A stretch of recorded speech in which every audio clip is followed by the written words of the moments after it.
আমি মনে করি আল্লাহ নবীর সুন্নত এবং এই পোশাক কোনোদিন জঙ্গির অ্যাসেম্বল হতে পারে না। গত 30শে মার্চ আপনার সহধর্মিনী তিনার জানাজায় আমি এসেছিলাম। দক্ষিণ প্লাজা থেকে যখন আমি ভিতরে ঢুকবো, পিছন থেকে কেউ একজন আমাকে সম্বোধন করছিল, ওই যে জঙ্গি এমপি যাচ্ছে। তো এই বিষয়টা আসলে এইভাবে আসতো না। তো একটু পর থেকে সোশ্যাল মিডিয়াতে দেখলাম যে এই বিষয়ে খুব লেখালেখি আলোচনা চলছে।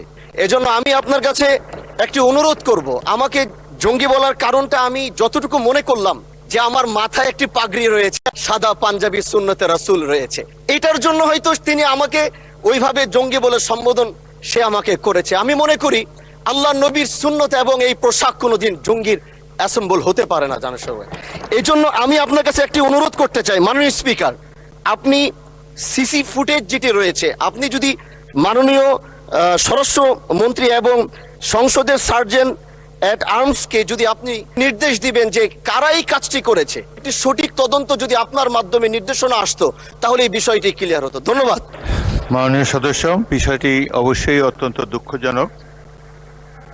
আমি আপনাকে অনুরোধ জানাবো, বিশেষ অধিকার প্রশ্নে আপনি এ ব্যাপারে একটি নোটিশ দেন, বিষয়টি আমরা বিবেচনা করব।